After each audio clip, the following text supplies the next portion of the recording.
चलिए आज बात करते हैं एक ऐसी हवाई यात्रा की जो कभी अपनी मंजिल तक पहुंच ही नहीं पाई। हम बात कर रहे हैं एयर इंडिया फ्लाइट 171 के हादसे की। ये सिर्फ एक हादसा नहीं था, ये एक ऐसी त्रासदी थी जिसने न सिर्फ सैकड़ों जानें ले ली, बल्कि दुनिया की सबसे एडवांस टेक्नोलॉजी पर, मॉडर्न एविएशन की सेफ्टी पर एक बहुत बड़ा सवाल खड़ा कर दिया। इस पूरी कहानी की शुरुआत एक ऐसे नंबर से होती है जिसे सुनकर ही रोंगटे खड़े हो जाते हैं। सोचिए, सैकड़ों लोगों से खचाखच भरे उस प्लेन में सिर्फ एक शख्स था जो जिंदा बचा। सिर्फ एक। ये बस एक आंकड़ा नहीं है, इस हादसे की, इसकी भयावहता की असली तस्वीर है। तो उस फ्लाइट में टोटल कितने लोग थे? कुल 242 लोग सवार थे। इनमें 230 तो पैसेंजर्स थे और 12 क्रू मेंबर। सब अपने सफर पर निकले थे, अपनी अपनी मंजिल की ओर। और उनमें से 241 कभी वापस नहीं लौटे। बस एक पल में, एक झटके में सैकड़ों जिंदगियां, उनके सपने, उनकी कहानियां, सब कुछ हमेशा के लिए खत्म हो गया। पता है, इस हादसे ने सबको इतना शॉक क्यों किया? क्योंकि ये कोई मामूली प्लेन नहीं था। ये था बोइंग 787 ड्रीमलाइनर, मतलब एविएशन की दुनिया का एक स्टेट ऑफ द आर्ट विमान, जिसे सबसे सेफ, सबसे एडवांस माना जाता था। और ये उस ड्रीमलाइनर का पहला फेटल एक्सीडेंट था। पहला। तो चलिए एक बार फ्लाइट की बेसिक डिटेल्स पर नजर डाल लेते हैं।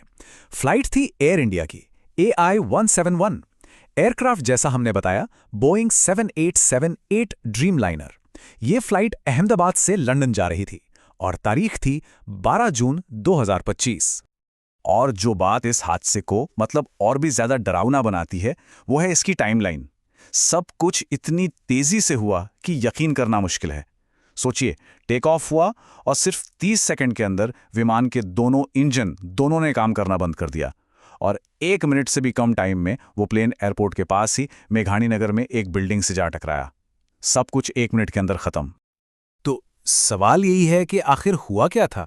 मतलब सिर्फ कुछ सेकंड्स में ऐसा क्या गलत हो गया?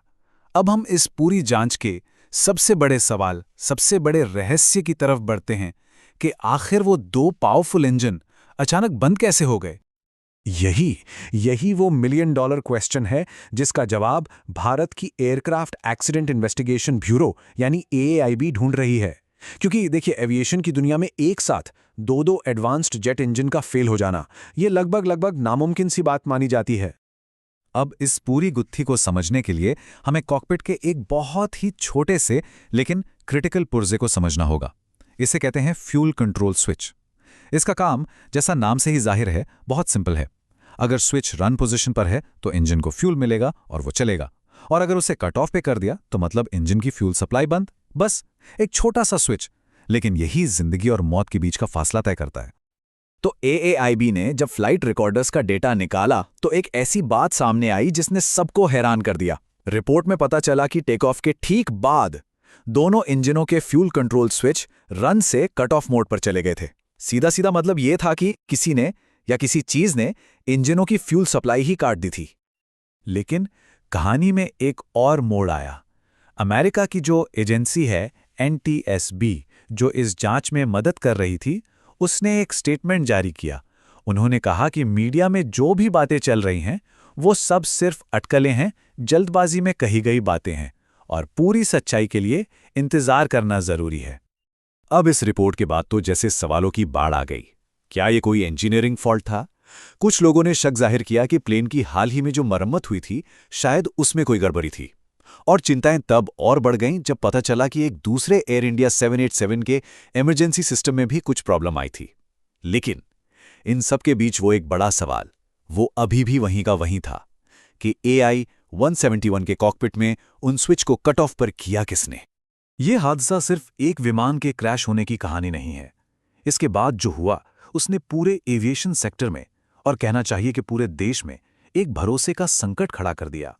ये दिन इंडियन एविएशन हिस्ट्री के सबसे काले दिनों में से एक बन गया। इस एक घटना ने पूरे देश को झकझोर कर रख दिया।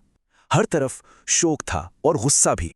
और इस हादसे का जो असर था वो क्रैश साइट से बहुत दूर तक महसूस किया गया। पीड़ितों के परिवार थे जो जवाबदेही मांग रहे थे। एविएशन एक्सपर्ट्स कह रहे थे कि सेफ्टी स्टैंडर्ड्स का पूरा रिव्यू होना चाहिए।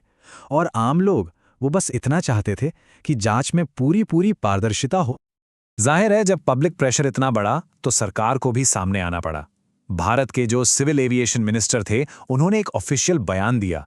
उन्होंने भरोसा दिलाया कि जांच पूरी तरह से निष्पक्ष होगी और इसमें किसी भी तरह की कोई हेरफेर नहीं होगी। और ये सब कुछ हमें एक बहुत ही बड़े सवाल के साथ छोड़ जाता है।